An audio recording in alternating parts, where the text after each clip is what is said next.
வணக்கம். Welcome to stock vesting channel. நண்பர்களே, இன்னைக்கு நம்ம வாழ்க்கையில கிட்டத்தட்ட எல்லா குடும்பத்துக்கும் மிக அவசியமான ஒரு விஷயத்த பத்தி பார்க்க போறோம். அதுதான் எமர்ஜென்சி ஃபண்ட். இது ஒரு சின்ன சேமிப்பு போல இல்லாம, நம்ம வாழ்க்கையே பாதுகாக்க போற ஒரு பெரிய நிதி காப்பீடு மாதிரி. ஒரு வளையம் மாதிரி. நமக்கு ஒரு பாதுகாப்ப கொடுக்கக்கூடிய அம்சம் இந்த எமர்ஜென்சி ஃபண்ட். இத பத்தி தான் இன்னைக்கு நம்ம பார்க்க போறோம். லெட்ஸ் சப்போஸ் திடீர்னு எனக்கு வேலை போயிடுச்சுன்னு வச்சுக்கோங்க. நான் என்ன செய்வேன்? இன்னைக்கு என்கிட்ட அத சமாளிக்கிறதுக்கு வழி இருக்கா? அப்படின்றத நம்ம கொஞ்சம் யோசிக்கணும். அடுத்த வேலை கிடைக்கிற வரைக்கும் நான் என்ன செய்ய போறேன்? இல்லைன்னா, குடும்பத்தில ஏதாவது ஒரு மெடிக்கல் எமர்ஜென்சி, ஒரு பெரிய மெடிக்கல் பில் வருது. அத நம்ம எப்படி சமாளிக்க போறோம்? இந்த மாரி பல எமர்ஜென்சி விஷயங்கள் நம்ம வாழ்க்கையில வரக்கூடும்.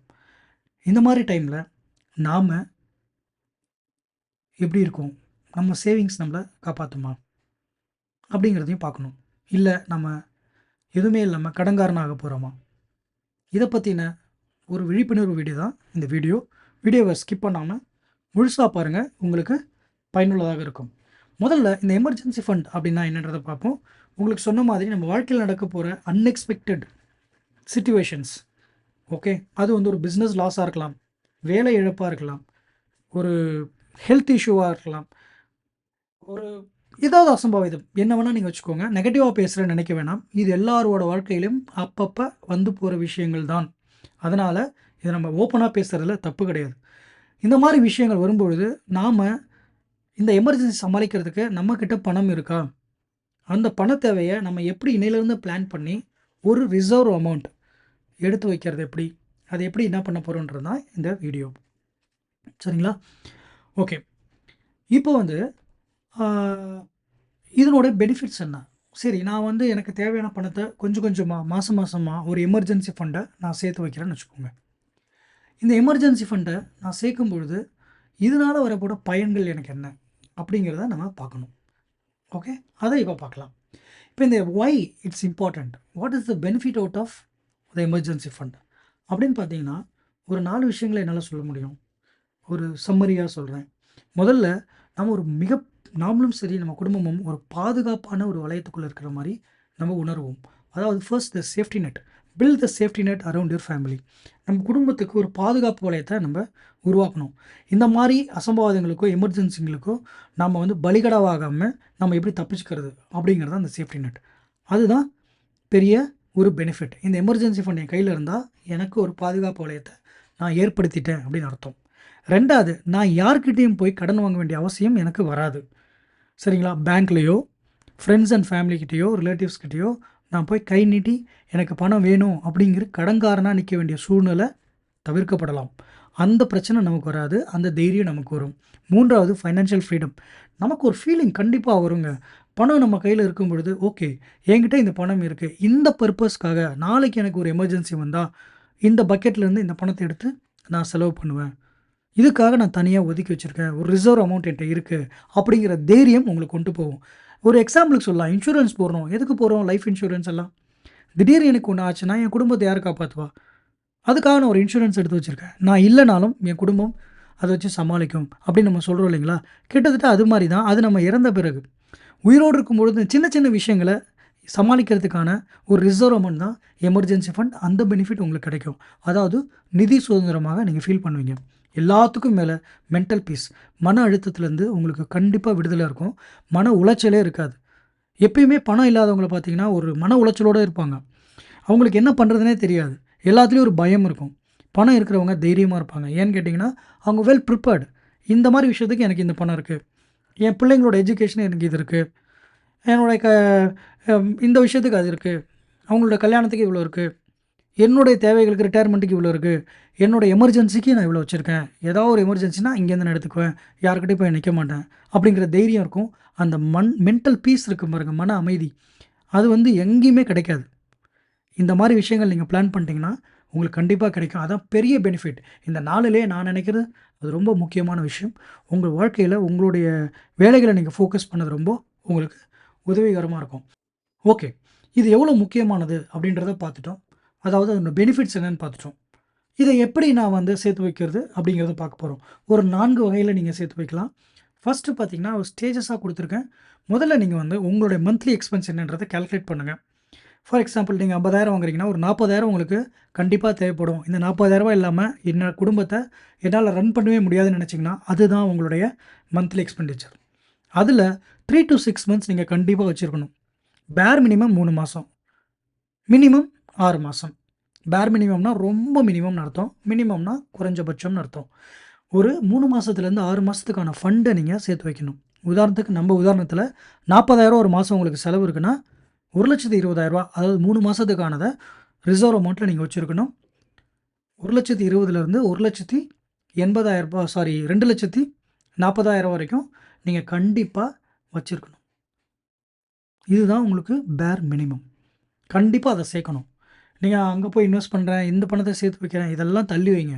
ஃபர்ஸ்ட் உங்களோட எமர்ஜென்சி ஃபண்ட நீங்க சேர்க்கணும். அட்லீஸ்ட் இந்த 6 மாசம் வரைக்கும் நீங்க சேர்த்துட்டீங்கன்னா, அடுத்ததெல்லாம் ஃபோக்கஸ் பண்ணலாம்.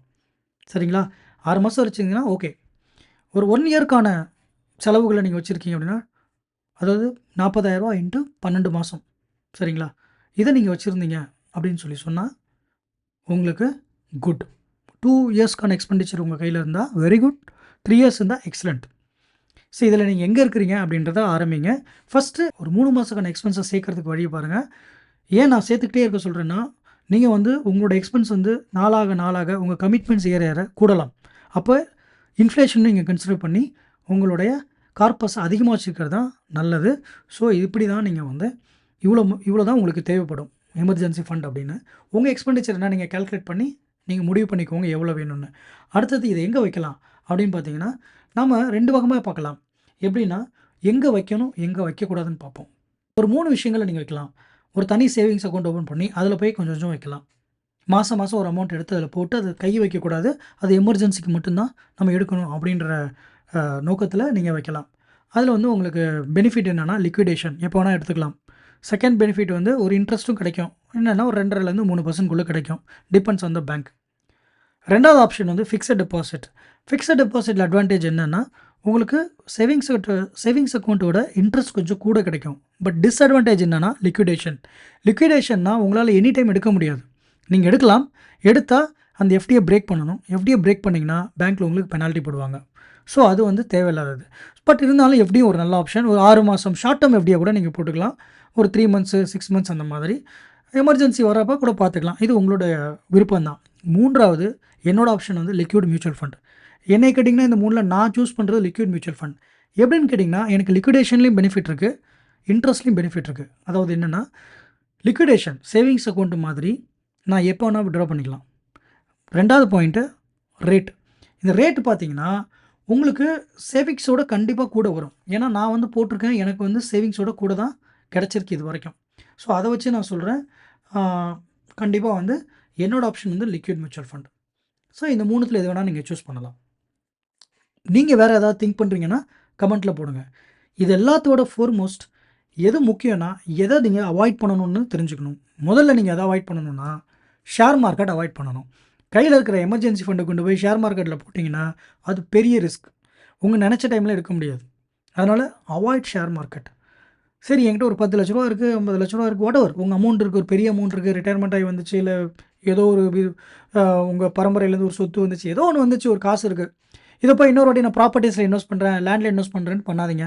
அத வந்து இன்வெஸ்ட்மென்ட்டா பண்ணா பண்ணலாம். எமர்ஜென்சி ஃபண்ட் என்கிட்ட இருக்கு. அத கொண்டு போய் நான் லேண்ட் வாங்குறேன், ப்ராப்பர்ட்டி வாங்குறேன்னா கண்டிப்பா கூடாது. அதெல்லாம் அவாய்ட் பண்ணிக்கோங்க. ஏன்னா லிக்விடேஷன் ப்ராப்ளம் இருக்கு. நீங்க நெனச்சப்ப வித்து பணத்த வாங்க முடியாது. அதனால அதெல்லாம் அவாய்ட் பண்ணிக்கலாம். பாண்ட்ஸ்.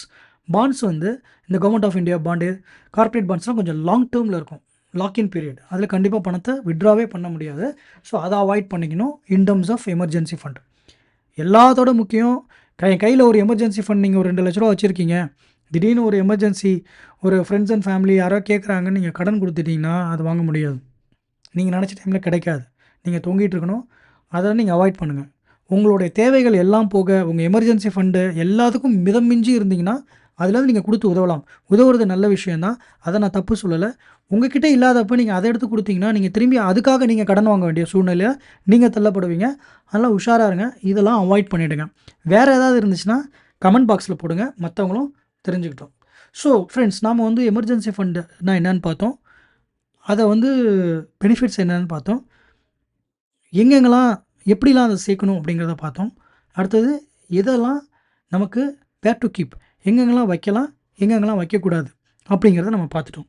இந்த லிக்விட் ஃபண்ட் பற்றி என்னோட ஒப்பீனியன் என்னங்கிறத நான் ஒரு தனி வீடியோவாக எக்ஸ்க்ளூசிவாக போடுறேன். நீங்கள் வந்து சேனலை ஃபாலோ பண்ணுங்கள். அந்த வீடியோவை நீங்கள் கண்டிப்பாக பார்த்தீங்கன்னா உங்களுக்கு இன்னும் நல்ல ஐடியா கிடைக்கும்.